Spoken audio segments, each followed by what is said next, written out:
Welcome back to Midnight in the Mountains. How are you doing, Aaron? I'm doing fantastic tonight. I think we may get our first snow of the year beginning of next week. Oh, yeah. I meant to send you pictures. We had snow this weekend and it was beautiful and it lasted for like a day or two. And then I think it was last night we had like 3 inches of rain. Oh my gosh. So stuff is in like danger of flooding, and the snow is still there. It's still here in some parts where it's like around the trees and on the hills and stuff, the colder spots, but the rest of the areas it's pretty much gone. Yeah. But now, cause like it went up to like 40-ish, and now it's like back down, so it's getting cold again. Then we're supposed to get another storm this weekend, and I think it's supposed to be rain, Ooh. but I'm not sure. So, yeah. It would have been nice if it would have stayed all snow, though. I know. So for us, I think we're supposed to get it either Monday night or Tuesday.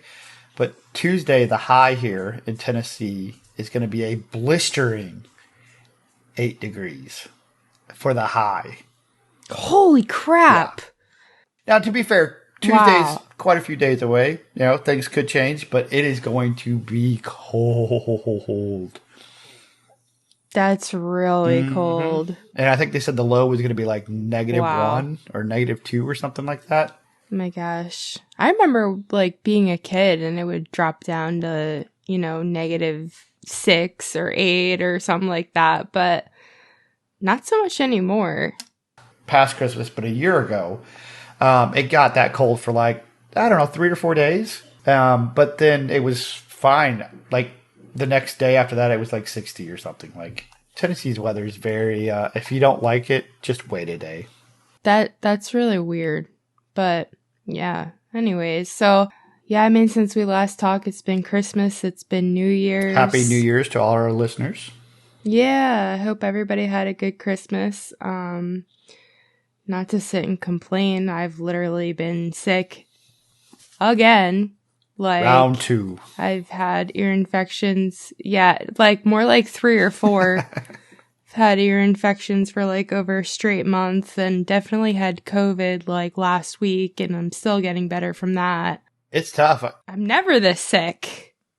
Back, November, into October and November, I spent a month I just couldn't get over being sick. It was just one thing after another. And I'm just glad I got mine out of the way so I didn't have to deal with it during the holidays. Yeah.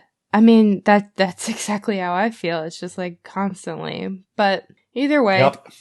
I felt good enough to go out this weekend. I did some exploring, did some little adventures to a haunted place. Ooh. So I have that to talk about. Can't wait to hear that story.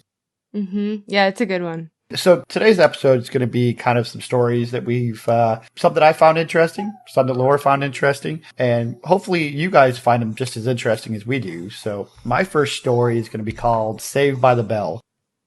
So if you're my age, you've probably heard of this particular saying where, it just means that the school bell saved you. You were saved by the bell. But the meaning behind this is a lot more morbid. So let's just get right into it. The term saved by the bell originated from a grim reality tied to catalepsy, a condition causing muscle rigidity and unresponsiveness, often mistaken for death. In the past, misdiagnosed catalepsy led to a horrifying incident of people being buried alive. Edgar Allan Poe's eerie tales were inspired by these tragic occurrences. To prevent premature burials, drastic measures were devised. One solution was the creation of waiting mortuaries, where catatonic patients were absorbed for days with provisions in case they woke up.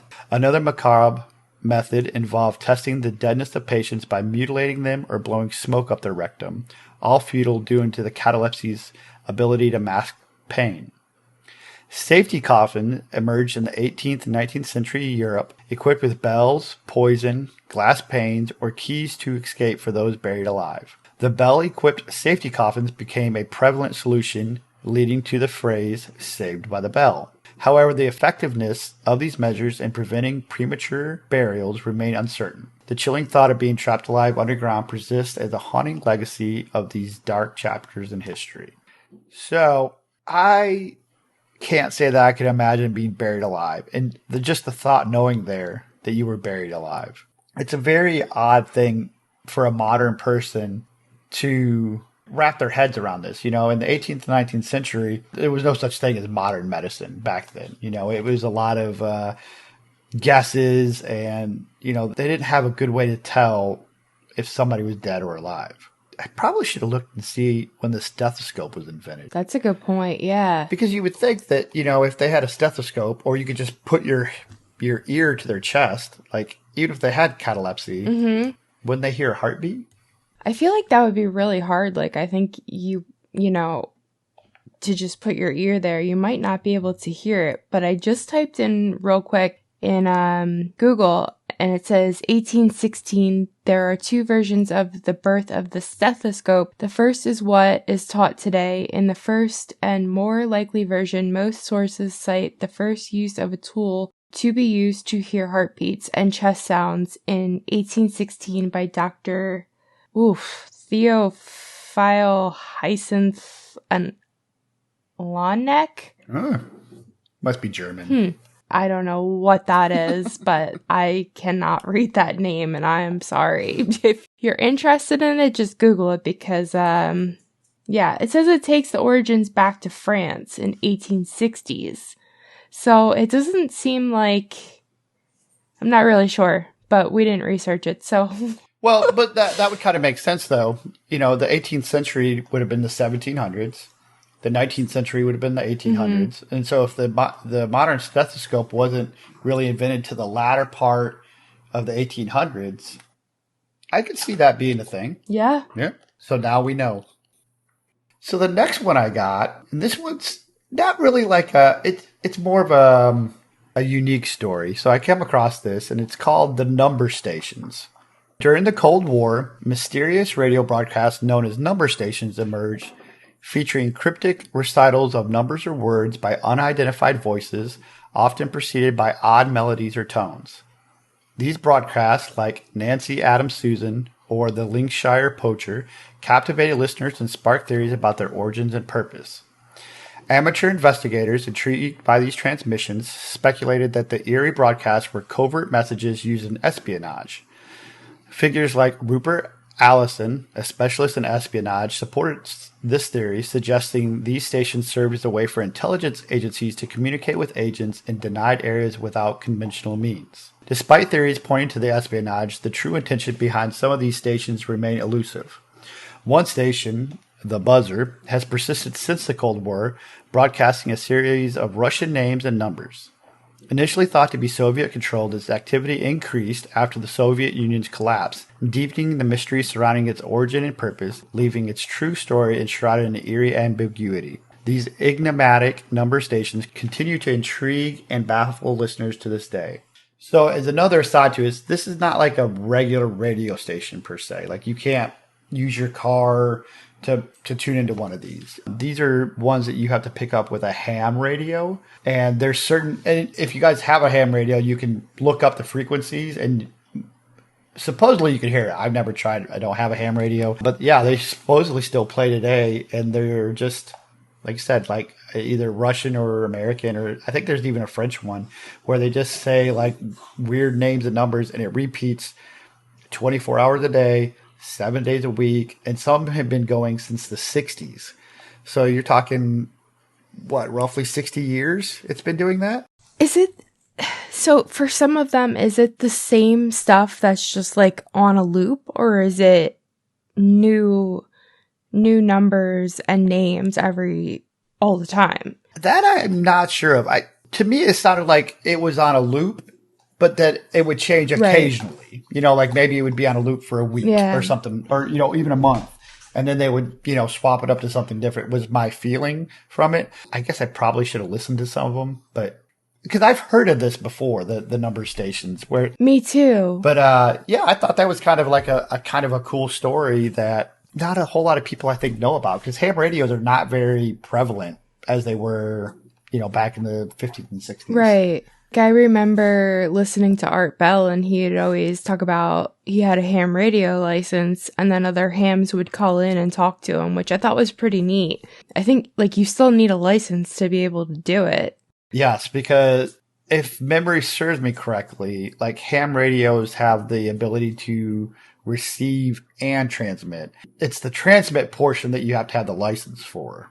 Okay. If memory serves me correctly. Right.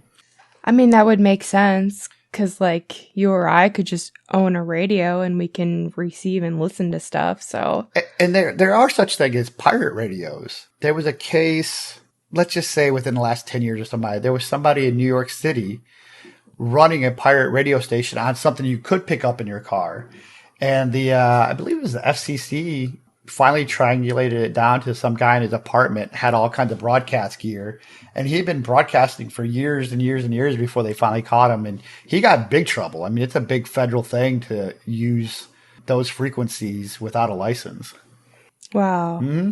That's not something I ever even thought of. I can't remember what it was. I want to say it was music he was playing, but it may have been talk shows too. It's been too long. I don't remember exactly what he was broadcasting. But that also reminds me I don't know, it might have been like last week or the week before or something. I listened to Hollow Sky podcast with Steve and Kyle. And if you guys haven't listened to their show, go check out their show. Their show's really good. They cover all paranormal, conspiracy theories, everything like this. And they just did a show on this radio numbers channel that you were just talking about, like from ham radio. And they actually play a clip of it because like the beginning is like this weird woman's voice.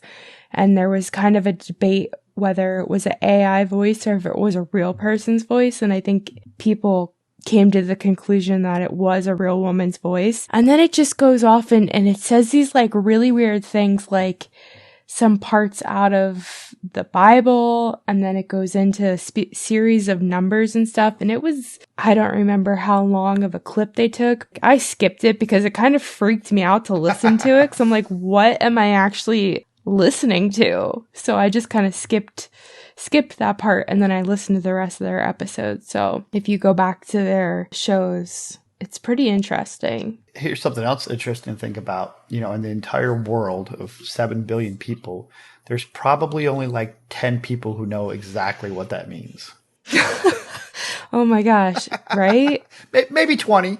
It creeps me out. It could be so nefarious, or it could just be nothing. Yeah, it could just be like the U.S. messing with the Russians. Like, here on frequency 18,000, we played Adele, or whatever it was. Like this creepy woman's voice with random numbers and letters just thrown out there, just to give the Russians something to work on. Right. Yeah. I don't know. Have you ever heard of? I think it's called Max Headroom. No. In Chicago, I believe it was the mid 80s. Somebody hijacked a television signal and broadcast a video clip, and it was like a very rudimentary computer graphics of a character called Max, and he was saying how all this bad stuff was going to happen, and they actually never caught whoever did that. And to this day, it's still one of the most well-known times that a television station was actually like pirated per se. Could you imagine? Like, that would have scared the hell out of me. I know it would have. Well, here's the thing, back in the 80s when this happened, there was no streaming. Everybody watched TV. And you're going to watch the nightly news. Well, I think it was later at night. So you're going to watch the X-Files or whatever station it was.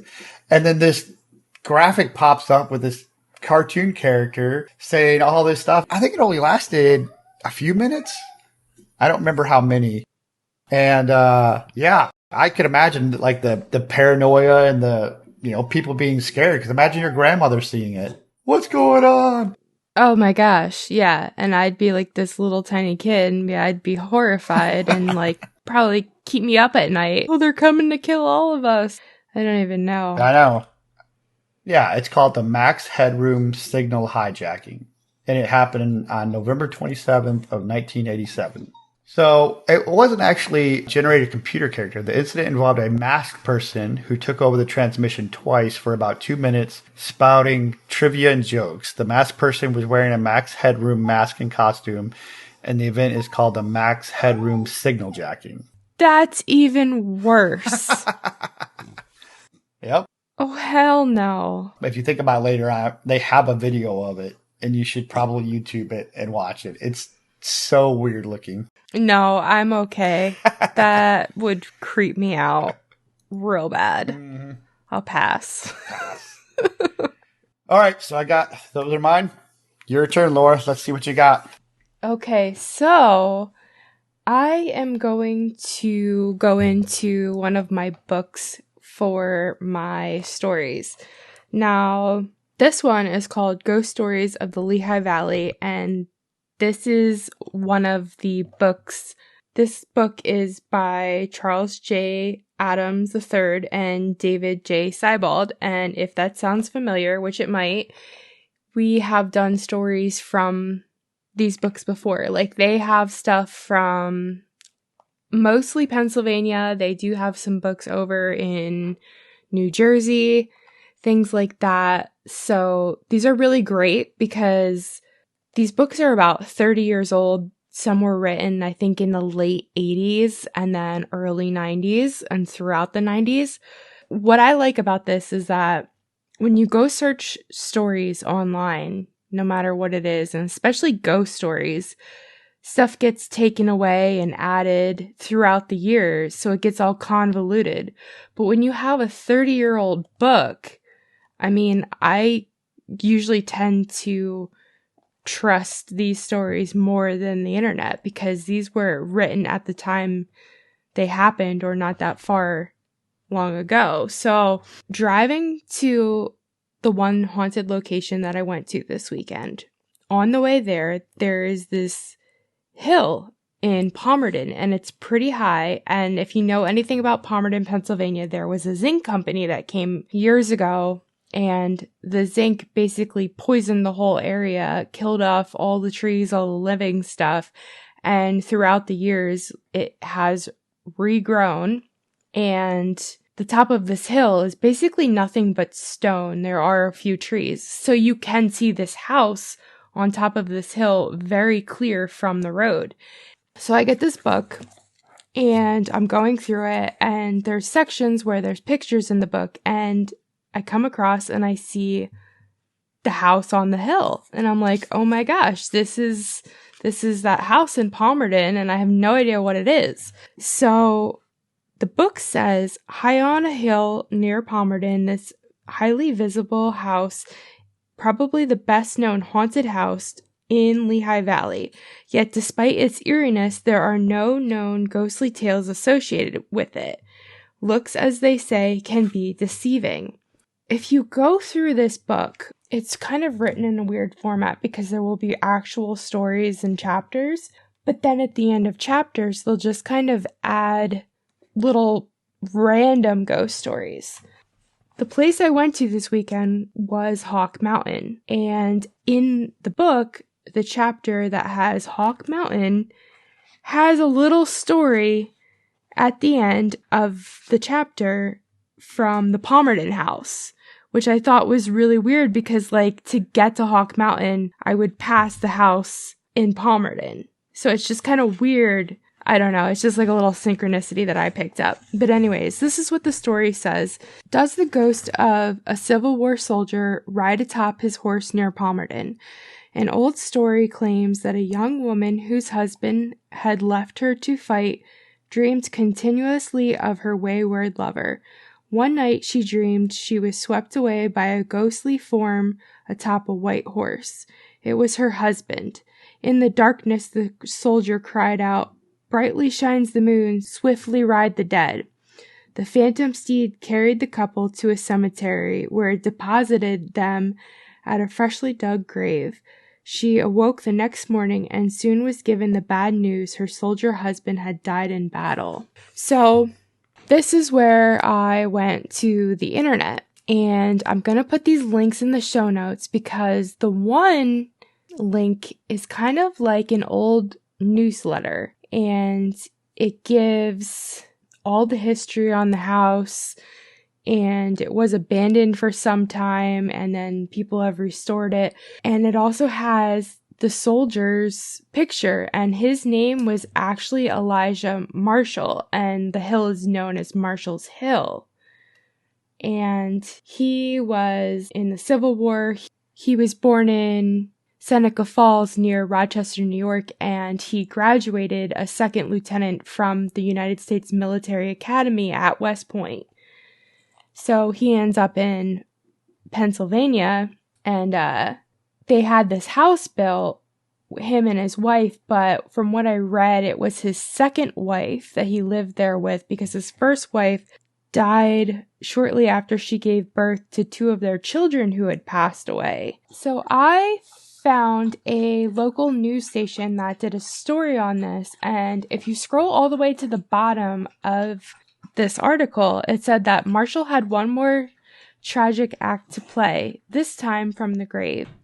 In 2000, his body was taken from the grave and the skull removed. The groundskeeper claimed it was probably taken for a satanic ritual. His headless body was reburied. What? Yeah.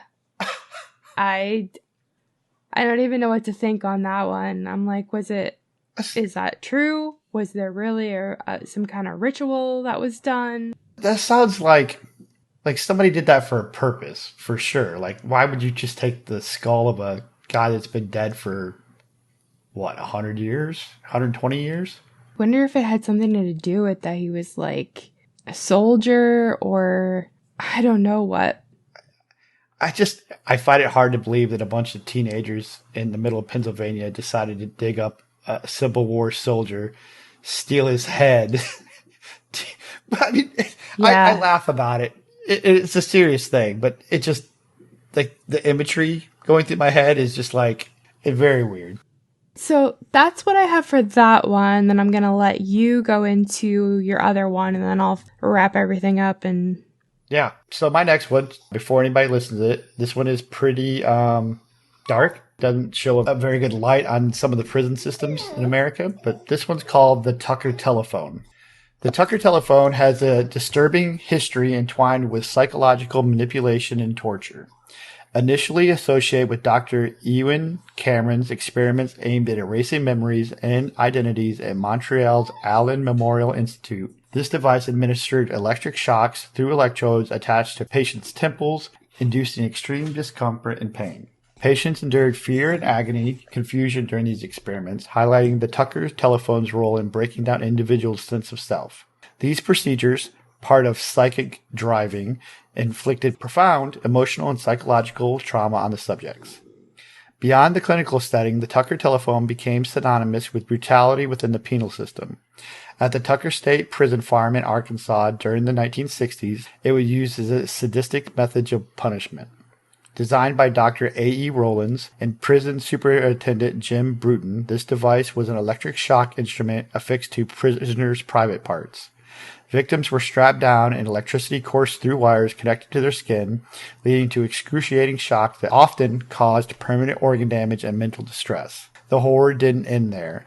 The device's legacy extended beyond Arkansas. It was reportedly used for torture by the Chicago Violent Crime Unit in the 1980s and by American interrogators abroad. The Tucker telephone represents a stark example of the ethical boundaries violated in the pursuit of knowledge and power, serving as a haunting reminder of the darkest aspects of the psychological research and systematic abuse within the penal system.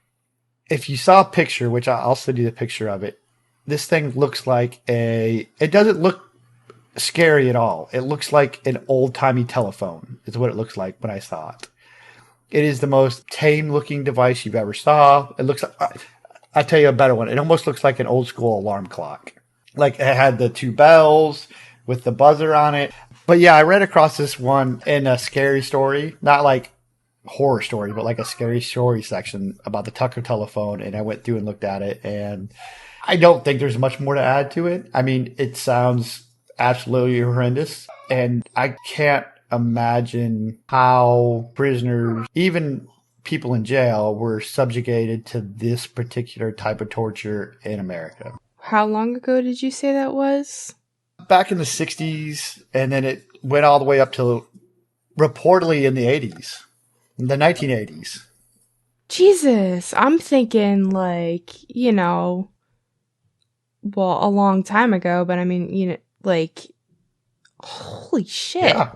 Yeah. I mean, just think about the 1960s. I mean, that was still, to be fair, 60 years ago. That is kind of a long time ago. Mm-hmm. But yeah, it just kind of gives you some perspective on how different the world was in respect to how we think about other people from that point to now. I think so. Yeah, that's a good way to put it. I didn't think I heard of it, but then after you explained it a little bit, and I feel like I heard about that a long time ago, but I didn't realize that it was as recent as the 1960s. Yeah. Yep. It's pretty scary for sure. And I'm sure, and the sad part is there's probably people out there in the world who were intimately familiar with the Tucker telephone. Because think about it. If it was used in the 80s, I was born in 1980. If they were born in the 60s and they were in prison in their 20s, they absolutely could know what the Tucker telephone is. That's horrifying. That really is. Yep. A way to ruin the rest of your life. Yeah. So I have one more story, but I think you have one as well. Yep. Just goes to show, which I mean, when we get into our next story, this one's really gruesome too. And I mean, it goes to show that humans are scarier than any kind of ghosts that could possibly be. I mean, humans are scarier than any type of animal, to be fair. I definitely agree. But okay, so like I said, on my trip to Hawk Mountain, I went through Palmerton and I saw that house up on the hill, and I'm going to start by reading part of this chapter. I'm not going to read the whole thing, and it's titled The Ghost of Hawk Mountain. No place in the greater Lehigh Valley can boast more natural beauty than lofty peaks of Hawk Mountain. Although the Hawk Mountain Sanctuary is a premier nature center and world-renowned refuge for birds of prey, straddles Berks and Schuylkill counties, it is situated just over the Lehigh Valley county line, and indeed the impact of the ghostly tales which emanate from the wooded depths stretches well beyond its boundaries. While Hawk Mountain and the valleys which spread before it is certainly a showplace of natural splendor, it is also abundant in wild and chilling stories of the supernatural. It is quite simply one of the most haunted areas in the United States of America. This is no idle boast. In fact, those who live and work on the mountain certainly wish it were not so, blessed or cursed with the level of activity, the spiral of energy which swirls throughout the trees, trails, rocks, and ridges. I don't want to believe too strongly in this stuff, says sanctuary curator Jim Brett, because I never want to leave this wonderful mountain. So now, side note, what they're talking about is there's Hawk Mountain Sanctuary on top of this mountain. Like, you can go there, you can pay money to hike on the trails, and it's known for being like an area where there's tons of different kinds of birds, eagles, vultures, all that stuff. So from what I'm understanding is that Jim Brett was the curator of this sanctuary. So now, okay, I'm going to go back to reading now. The stuff to which the hardy man of the mountain refers to are the many confirmed and documented encounters many people have had with the phantoms that stalk that wonderful mountain. The legends of Hawk Mountain are rooted deeply in the distant times before the first white man set foot on the rock-strewn slopes of the forbidding hill. What the natives who populated the region centuries ago might have called the mountain has been lost in time and translations. What they felt about it, however, is fairly well researched. To the Lenape Indians, it has harbored a certain sanctity. Nudging higher than the hills around it, it was close to their gods, therefore it was the site of ceremonies and rituals. Archaeological evidence has been found to verify this, and the deep attachment the Indians had to the mountain may well have been the spiritual spark which ignited the almost demonic flames which cast their frightening glow on all those who seek the Hawk Mountain, which is somewhere beyond the realm of the known. What is known about the earliest recorded history of what is now called Hawk Mountain is that the site of the tragedy in 1756, a tragedy which is the first link to it in a chain of bizarre incidents which pepper the history of the hill.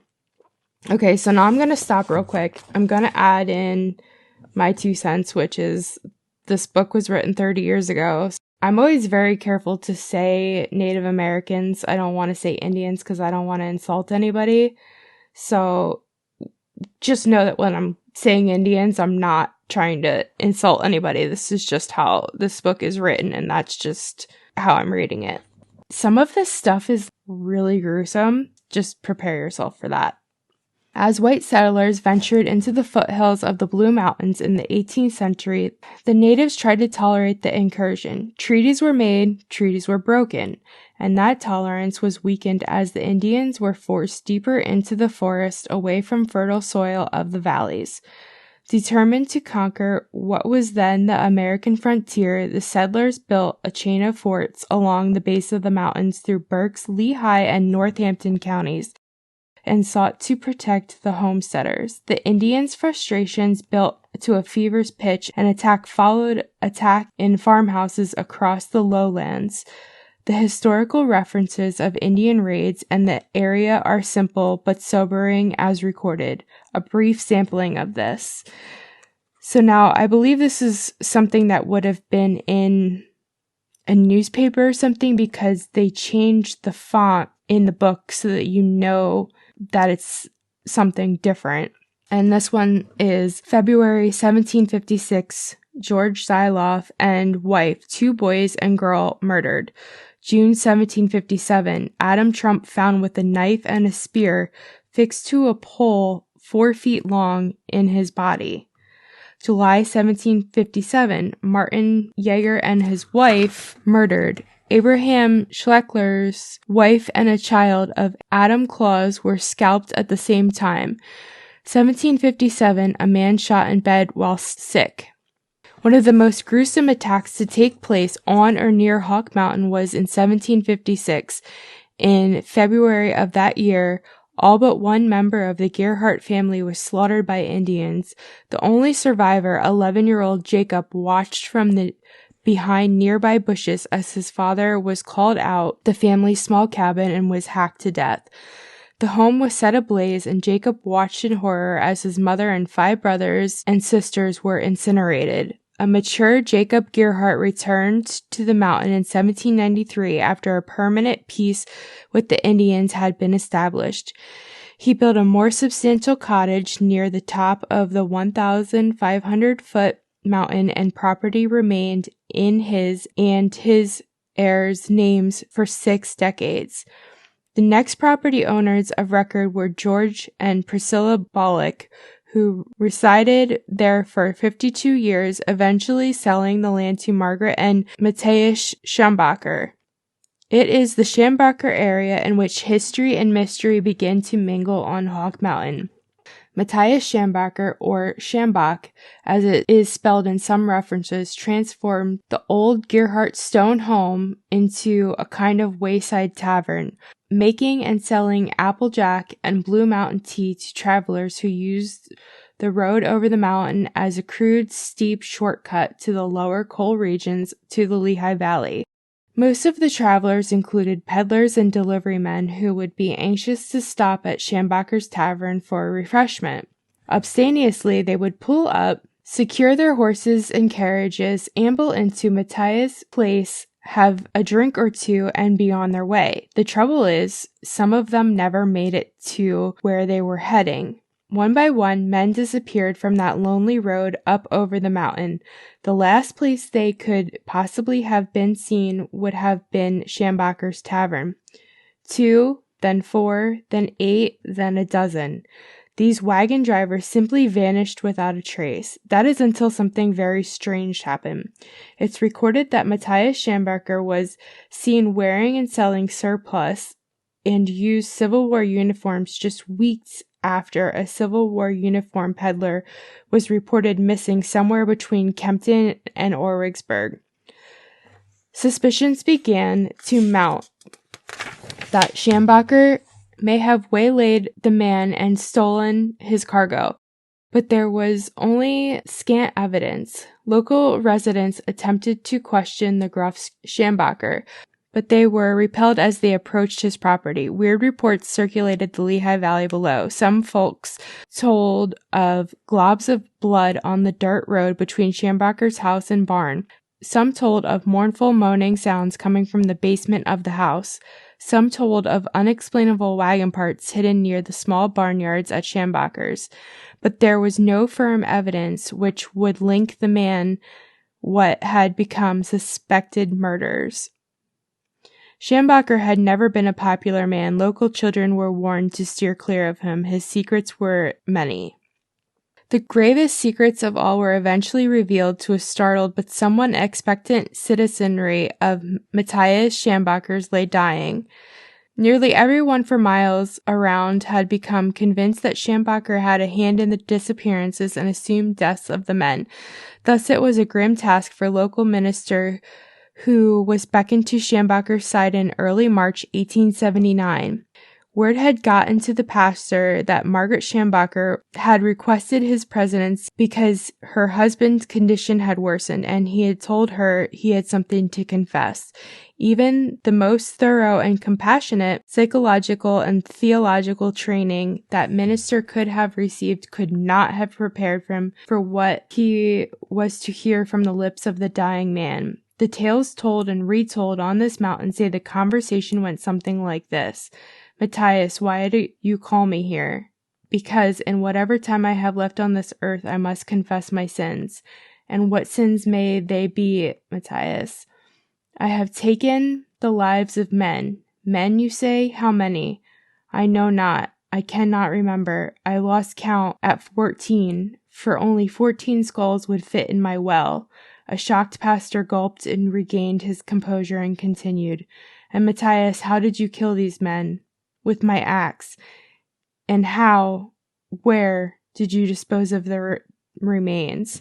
I stripped the flesh from the bones and placed the bones on the rocks for the beasts of the forest to pick clean. As for the flesh, there is wide and horrid speculation as to how it was used. In the most grisly speculation of all, it is said that after Matthias Schambacher claimed his first victim, he added fresh sausage to his tavern's menu. This is only speculation, mind you, but it is the stuff of legend, and no legend anywhere is more gruesome than the legend of Hawk Mountain and the role Matthias Schambacher played in it. That is quite the story. There's more to it. There's a few more pages here, but I'm not going to read all of them. They are interesting, but it's said that when he was buried in New Bethel Church near Kempton, and that church is still there today. I also went there this weekend when I was out. It said that when he was laid to rest, it is recorded that Schambacher's coffin was being lowered into the grave. The somber trio was startled as thunder rumbled in the distance. Their attention turned to Hawk Mountain, the hulk of which formed a wooden wall to the west. As they cowered in fear and disbelief, deep gray and black clouds tumbled over the mountain, spinning and surging in their direction. The roar of the thunder was insistent. There was roar of thunder, the sky darkened, and casting an eeriness across the graveyard at once with no warning whatsoever, a spear of lightning crashed from the clouds and struck Matthias Schambacher's fresh grave. Thunder clapped and shook the horrified funeral party to their souls. Another crack, another flash, another bolt of lightning seemed to take aim on the grave. The three fled for safety, too scared to rationalize what happened. And it said that the storm subsided right after that. So that is the story of him, but it's not the end of the weird stuff that goes on at the mountain. I think that's a place that I need to visit at some point because it sounds super interesting. I mean, can you talk about it a little bit, like what you thought about it? Yeah, so the graveyard is supposedly haunted, and it's not just the Schambacher legend that haunts it, but it is said that an old farmer was driving past the cemetery, and he noticed a well-dressed old man walking slowly with slumped shoulders and a downcast head in his direction. And as he drove past, he went to look at him, and he turned around to look, and the guy was gone. So there's other things with the cemetery that I went there trying to find his grave. And in trying to find the grave, I could not find it. So I'm, on the internet looking at stuff. And in the meantime, I found that in that cemetery, there's supposedly a woman who is in mourning attire, and she is walking to a grave to mourn the loss of her loved one. And they don't know which grave that she was walking to. And then it's also on a hill. So it's said that there's this little girl ghost that is seen by a prominent gravestone up on the hill, kind of just like running around up there. And I took a bunch of pictures because there's a few gravestones that are actually rather large. So, I would consider them prominent gravestones. So it's really hard to say which one is what she's seen by. And then I also, doing a little more research, I found out that they had actually taken Schambacher's gravestone out of the cemetery because it was causing too much of an issue. Oh, really? Now that's really interesting.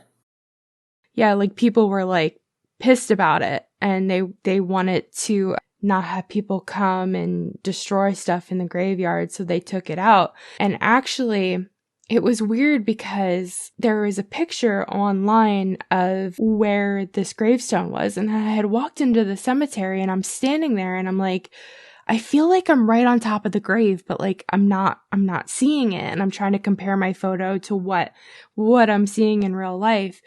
And it actually turned out that it was pretty much right behind me, if that is the correct gravestone, because online it shows basically just like the formation of where you would stick a gravestone.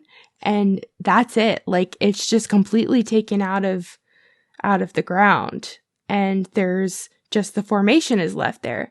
Out of curiosity, when did they move his grave? Was it like recently, or was it like way back when? You know what? I don't know.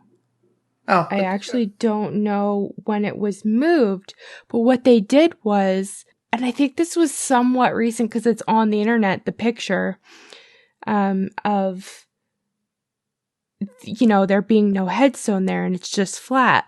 So I went there and I found this spot, and I'm like, there's actually a headstone of somebody else, and it's like almost like cut off at the bottom and smacked on top. Well, that's weird. Where his grave marker supposedly is. So it's like they took somebody else's headstone and put it on top of where his is to cause all this confusion. So people couldn't find him, which is just weird because they took somebody else's headstone and smacked it on top of where his grave supposedly is. That's kind of odd.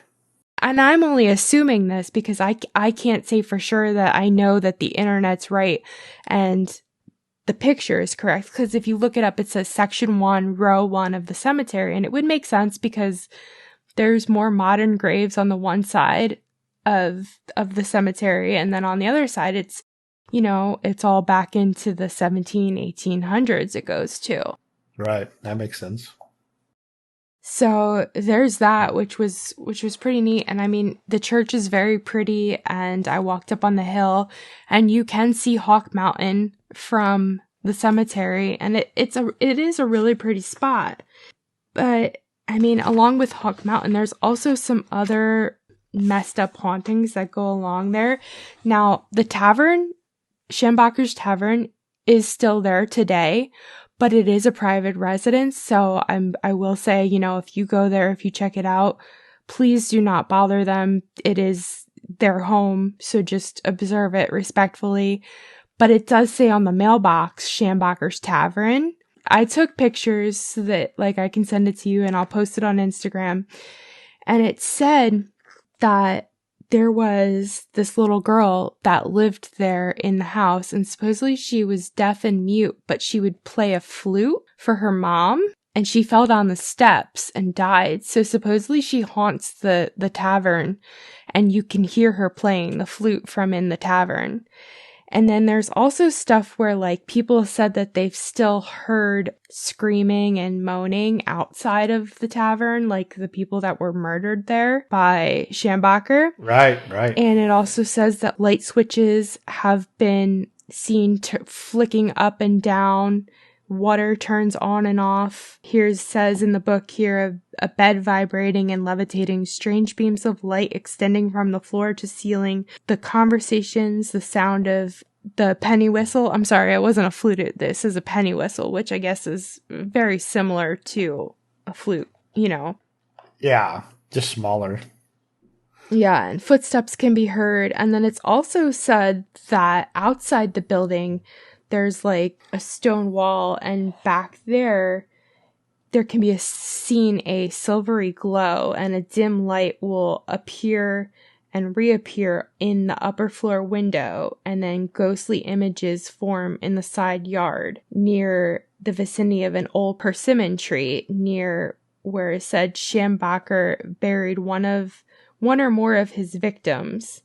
There's also been stuff seen, like this very large glowing humanoid figure up to about 10 feet tall has been seen walking on the road up there. Oh, wow. Yeah. And then there's also stuff where a great white ghost bird has been seen. People go up there to watch the birds.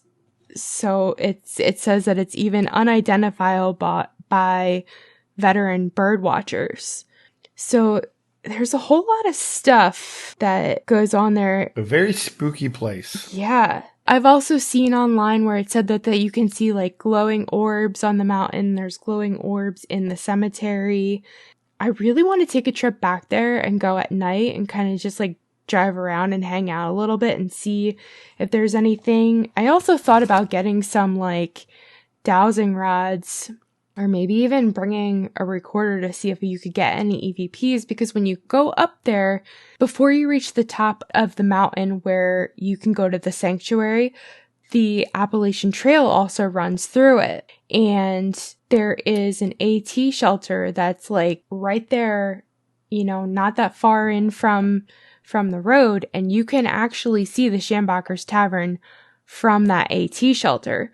So you could totally you could sit there and just see if you're experiencing anything weird in that area. And I'm also going to put a link in the show notes to the Wandering Woodsman YouTube video, because he went up there and he tells the story from the AT shelter that's right across the road. And if you're not familiar with the Wandering Woodsman, he's really awesome. He goes hiking, he tells local folklore and history and things like that throughout Pennsylvania. Sometimes he goes to other places, but his stuff is really good. And he's very like educational. He does his research and stuff. So I highly recommend going to look at that if you're interested. I have a thought. This is kind of tangent, but you know, the people that bought Schumacher's Tavern, do you think they knew it was the history behind it before they bought it? Or you think they were just like, oh, that's a really nice, cool old place? Oh my gosh, I don't know. Could you imagine? I feel like you'd have to know. And if they don't know, they definitely have to know by now. You think that previous owner sold it, they were like, well, there's some history behind it, but like they don't tell the whole history, and the people buy it and they're like, well, maybe we should look it up. And there's like this huge list of murders that happened at their place and like all this weird stuff is happening. It always makes me wonder about stuff like that. Like, did they buy it because it was haunted? Right. Or were they one of the, people that were like, oh, what have we done? Yeah, I would feel really bad if it was that one because I mean, there's like certain states that you don't have to disclose if there was murders in the house. And to be fair, the murders happened 200 years ago. That he probably, even with states that did have to disclose it, I'm pretty sure there's a statute of limitations on that kind of stuff. Yeah, I didn't think of that. But my God, could you imagine? Mm-hmm. I mean, they have to know it by now. There's no, like, how could you not have heard of that? I'm sure the locals, like, if they were from out of town or something like that, I'm sure some though the locals said, "Hey, you realize what you bought?" Yeah, I know I wouldn't want to live there. I mean, whether there's paranormal activity or not, I still wouldn't want to live there. Because, I mean, I'm sure there's no way. Like, I've been to a handful of haunted places now, and when there's stuff that's traumatic, I mean, that energy stays there. I wouldn't want to be there. I mean, to be fair, I don't think I'd want to stay anywhere near Hawk Mountain. It just sounds quite terrifying. Yeah. I mean, I would definitely like to see some of the light orbs. And I mean, could you imagine seeing like a 10-foot tall glowing figure walking on the road? Well, yeah, seeing all the birds would be pretty cool too. I tend to like, bald eagles, chicken hawks. That'd be kind of fun. Even if we didn't see anything else, the birds would still be cool. Once it gets warmer, I'm definitely going to go back up there and go hiking because there is a scenic overlook on one of the trails. But I mean, the trails are really rocky up there. So when I was there, there's no way I was going to go because it was snowy and slippery and gross. Oh, yeah. So, all right. So I think I have one more story for you guys. And that was a really good story, Laura. That was really interesting, to hear about one of your local places. Yeah, I mean, I knew about the place, but I never knew that it had such a bad history to it until my sister gave me a Haunted Pennsylvania book last year for my birthday or something like that, and then I read it, and then I got this other ghost book, and it has the story in there also, and I started doing research online, and I was like, wow, that's a place that's on my list that I want to go to. So it was pretty cool. Yeah. One more side note. I traveled to Kansas City for Christmas this year, and the way I went right by the exit for the Bell Witch. Wow. Caverns. Yeah. I saw the sign for it. I was like, oh, that's where it is. Huh, that's kind of cool. Yeah. You should took a little, well, I mean, yeah. Yeah. I was kind of on a time crunch for that one, but it's literally probably less than an hour from my house. Cool. Give or take. Yeah. So summer trip up to the Bell Witch Caverns. Yeah, there's a whole thing on that too, where it's like, it's all just folklore, kind of like made up stuff. And then I've heard some other stuff where I'm like, that sounds pretty legit. But I mean, regardless, I'd still want to go. Oh, it'd be cool. So anyways, my last story it's about Old Red Tom, which I'd never heard of before. And the story kind of goes like this. A man recounted a remarkable and chilling experience from his time in Vietnam during the 1960s. He was assigned to a mission deep in the jungle with a small team, and they were deploying seismic ground sensors when a surreal encounter unfolded. Separated from the main group, this man observed a peculiar sight. A light-skinned black Union cavalry soldier, resembling his great-great-grandfather, positioned near a trail intersection. In a moment of disbelief and astonishment, the spectral figure signaled for silence, gesturing for him and his team to stay hidden. Following the soldier's guidance, they retreated into the cover of the jungle just in time. Within seconds, a sizable contingent of the North Vietnamese army soldiers passed through the intersection, heavily armed and capable of devastating his team had they been discovered. Realizing their miraculous escape, the man and his team quietly regrouped with the patrol, keeping the encounter with the Union soldier a secret for many years. Only much later in his life did he disclose the extraordinary event, sharing it with his grandmother. Her knowing the reference to Old Red Tom, which was her great-grandfather, and he is a remarkable figure with a history of service in the Union Army and U.S. Cavalry, and he was known for his distinct armament, added a layer of ancestral significance to the mysterious encounter in the Vietnamese jungle. So I wanted to look and see if this story, if Old Red Tom was like an actual person. So here's what I found about Old Red Tom. Old Red Tom refers to a remarkable figure from history, a black Union cavalry soldier known for his significant contributions during the American Civil War and his service in the American West. Old Red Tom, also known as Thomas Franklin, was a man of mixed heritage, half black and half Creek Indian. He played a notable role as a scout for the Union Army during the Civil War. His reputation stemmed from his remarkable skills, bravery, and strategic abilities as a scout. He was recognized for his proficiency in navigating terrains and providing crucial intelligence to Union forces. Red Tom was respected for his courage and dedication to the Union cause and often venturing into perilous territories to gather vital information. He was also known for his distinct armament, carrying 2 pistols, a Spencer rifle, and a Creek war club into battle. This unique combination of weapons showcased his versatility and resourcefulness in combat situations. After the Civil War, Old Red Tom continued his service, joining the United States Cavalry in the American West. His experiences and skills as a scout likely proved invaluable in the challenging landscapes of the frontier. His legacy as a courageous and resourceful soldier persisted through generations, and his story was passed down through family histories and tales. The account of Old Red Tom holds significance in recognizing the often overlooked roles and contribution of black soldiers in pivotal moments in American history, shedding light on their bravery and resilience in the face of adversity. So I thought this one was kind of fun. The website I got this off of, it was just a list of a bunch of stories, and this is the most modern one they had on there. And since I'd never heard about it, I thought this one was kind of interesting, to see a Union soldier from the 1860s in the Vietnam jungle 100 years later, and it happened to be his great-great-grandfather. I really like that story. I didn't know the name of it, but I swear I've heard that story before, where the grandfather came and was like, "No, get down," and protected them. I feel like I heard about one of those, but it was in World War II or something. Okay.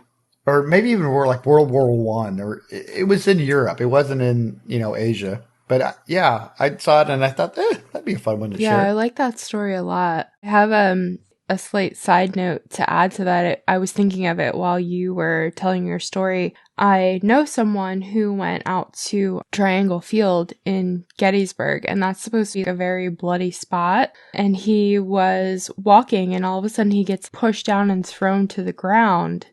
And he's like, "What the hell?" And it scared the shit out of him. And I guess he had talked to someone who was a medium, and I think she went with him the next time he went to the field, and a spirit had come up to her, and she talked to them and said, "I'm sorry, I didn't mean to scare him, but I was just trying to get him to duck down to get out of the way of gunfire."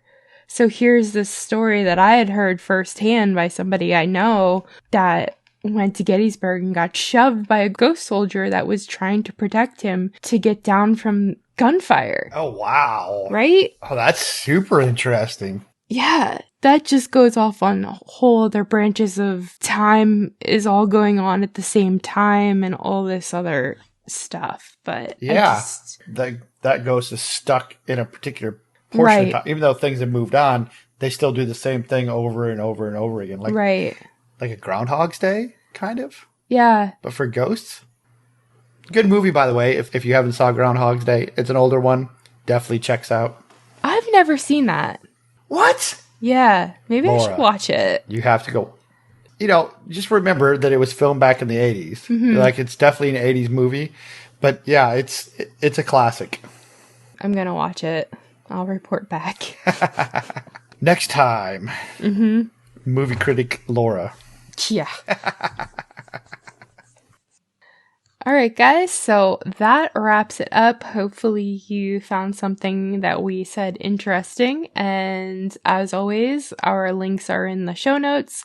I'm going to put some links to the stuff that I talked about. I'm going to put pictures that I took and pictures from the book on our Instagram account, midnight_in-the-mountains. And if you would like to send us a true paranormal story, we'll keep it anonymous. If you wish to do so, we will read it on the show, midnight_in-the-mountains@yahoo.com. And that's all I have for you guys. I still wonder, has anybody sent any bowl cut hair pictures yet? So sad about that. I'm sorry.